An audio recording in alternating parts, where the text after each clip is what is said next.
Well, good afternoon. This is Pat Cruzy with the Big Iron Livestock Market Wrap Up, and I've got Daryl Holiday with Country Futures out of Frankfort, Kansas. And Daryl, I've said it so many times that I just can't believe what happened last week. And cripes, it's another whirlwind of events with the news of Tyson closing one of their bigger plants in the country here in Lexington, Nebraska, and it's got the market in a tizzy. We're down right now the limit on feeders and the live cattle in the upcoming months, going out 3 to 4 months out in advance. And just looking at last week's trade on the cash, these five weights consistently were down 10 to 15 overall. There were some really fancy cattle in Wyoming that were up as high as 485, but in general, 450, 460 Colorado, some 460 to 480 in Wyoming, and same with the Dakotas and Nebraska, Kansas.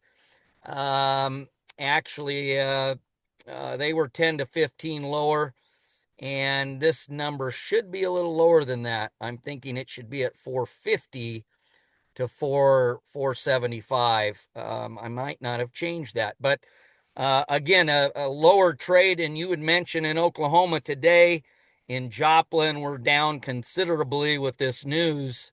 As you can see, we're down the limit again on feeder calves at 304.97 and a half. And is there a, just looking at the charts, I always thought before we hit the 320 range, that $3 might be a psychological stopping point, maybe a little bit of support. But then I look at the chart again, and maybe we can go down to 250. But Yeah. Daryl, what's your thoughts there? Well, I think the first level of key technical support from a chart standpoint, I think is the 290 to 294 area. Kind of coincides with the spot numbers being down there in that June, July time period before we make a big run on up. Okay. So I think that's it. Yeah. Beyond that, below that, you can go anywhere you want to go. If you don't get the Fed cattle market stopped, we have just a lot, as you said, a lot going on. The bigger cattle, the feeder cattle, the 7 to 9 weight cattle were sharply lower in Oklahoma City and Joplin today. We're talking in those 850 weight cattle, 291 to 298, the more the 800-pound cattle, the 301, 307, and then light seven weight a little bit lighter or a little bigger. But the psychology couldn't have been worse today, and lot of lot of set. So it was really hard. The fact with the live cattle down 7 1/4, uh, those things are we just are psychologically in a funk, and there's a lot. Obviously, it's tied to the Tyson situation in Lexington. I might add that longer term, the Lexington plant bothers me. Shorter term, I'm more concerned about the fact that they're reducing to one shift in Amarillo for a while. That is more of a short term issue that bothers me. But Texas numbers are so tight, they just have to do that, and that's what we're really doing in this industry is starting to try to match up the capacity with what the cattle numbers are out there. And we're still going to have plenty of capacity, I think, to take up the loss, especially of the Lexington plant. Okay. Yeah. Right. Right. Uh, any news? Um, you know, I guess one thing before I move on to another subject, somebody had asked me this morning, where will a lot of these cattle, these fats that go into Lexington from South Dakota and a lot of Nebraska, they're going to have to go to Greeley, I suppose, in Colorado, into central, south central Kansas, down around Dodge City, and maybe more will go to the Schuyler plant here in Nebraska with Cargill, or Greater Omaha in Omaha, Nebraska. But really, the cattle that are up in this country, they'll probably move south and in west into Greeley. I would say that you're going to there'll be four plants that'll pick up the bulk of it. Dakota City, which is Tyson's plant, so that would be his Yeah. first starter. But they they're pretty full there at this moment, but that might change in 60 days.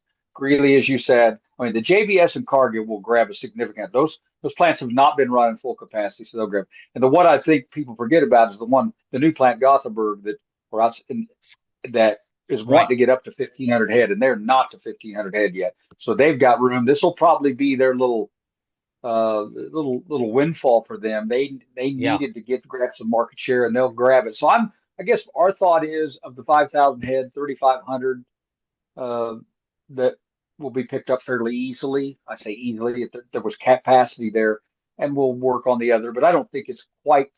But that's generally the situation I'd say at this point in time. Yeah. Right. Right. Right. Okay. Yeah, I wasn't thinking about Dakota City and yeah, I believe the uh, Uh, the plant at North Platte there, right. Gothenburg is Yeah. is up around oh gosh, they might be getting close to 1,000.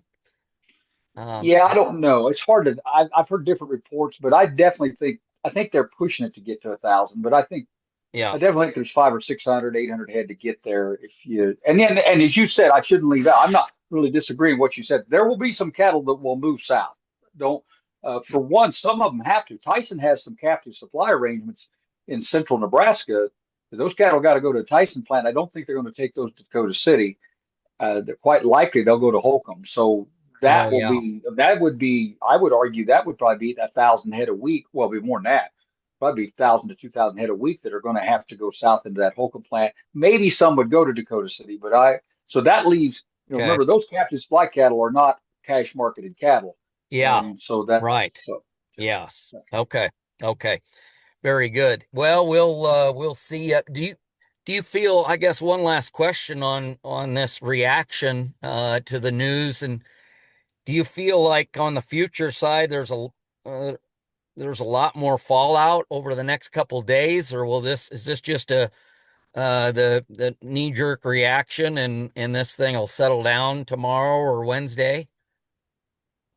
well, I definitely think it'll settle down. I don't I'm looking at some basic situation why I think some buying will surface. We go the expanded limit tomorrow of 1075 in the live cattle, 1375 in the feeder cattle. Feeder cattle, a little different arm. We'll just leave that alone a second. But the live cattle really got to hit before the feeder cattle can do anything. And my opinion is when we packer margins have really exploded now. They're really good. And if you start looking at, let's just say you take $10 off the futures price today, I would have a hard time believing that some packers aren't going to step in and go, we'll take that because we can start locking in we know what the cattle are going to cost us and we're going to add in, then we know what the beef is, where we can push the beef at. And that's a good margins they didn't see even a year ago. So I think that will be the thing that will help the bottom. I think to find spec buying to bottom this market, you need the commercial buying to do it. And I think a good chance of that will surface tomorrow. Okay. Okay. Very good. Very good.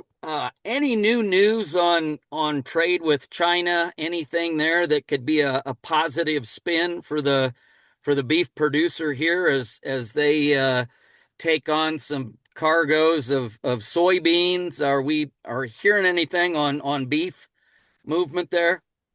Really not, and not only beef, but not really any pork either. So I really Yeah. think the Chinese negotiations were more of a you and me shaking hands, say, hey, we'll talk each Monday if we can, type thing. Of course, not a real strong contractual agreement. They keep saying we're going to have an agreement written down. I just find it interesting that now it's been weeks and we're not seeing that agreement, although there are Yeah. more details. I just don't think there's much there. I think they're going to buy beans. They have bought beans, but they're buying Yeah. them at way more expensive than your five Brazil. So I'm not very optimistic that China's much help there. Now, other parts of the country of the world in Asia, sure, you'll see some Asia. That I think you make a really good point. Other parts of Asia will surface as these prices come down. But Yeah. I think the difficult part for this is remember the wholesale choice beef has been in that 370, 380 for a long time. It hasn't really it was there before Trump made his comments. And so we were there. What's happened is the cash has come down and the retail prices stayed the same. So the packer margins and the retailer margins have stayed good and gotten better. The packer margins a lot better, and the retail margins have gotten better too. It's the guy that's got the hit was be the guy selling cash cattle. Yeah. Right. Right. And as far as you know, with this plant closing, is this an indefinite closing, or is it closing for good? I know they gave all employees a notice that it will be officially closed on the 20th, and they're going to help them with moving on other job openings. But does that mean this plant is closed forever, or is it indefinitely, or what's your thought on that? I believe this one will be closed for Okay. at least a long time. Okay. Now, I do not believe the Amarillo thing is permanent. Okay. I want to be stressed that. I think Yeah. when we get more cattle in Texas on feed, which will probably be correlated with the Mexican border opening and then down the road. Uh, I think that B shift will come back on in Amarillo, but I really don't have much optimism. I think I would be more optimistic that saw possibly the Gothenburg North Platte plant might expand and get bigger. Uh, but I don't really see. I'm not sure I would even bet on that to some extent. I still think this may open the door down the road, but I just think as a whole, the Lexington plant had a few issues, and it seemed to be the one they wanted to close. And Yeah. I think Yeah. Tyson's got issues too. Tyson's got issues too that probably uh, are a little concerning as a whole. It's a corporation, publicly held corporation that certainly has a lot of costs, overhead costs, and that's a big problem for them in this industry right now. Yeah. Right. Right. Okay. Very good. Well, we'll uh we'll we'll look forward to catching up again next week, see what this market uh tends to react over the next few days, and we'll plan to call again next Monday, Daryl. Until then, you have a great week. Appreciate your insight and look forward to catching up next week. Have a good Thanksgiving, Pat. All right, you too. Thank you. Bye.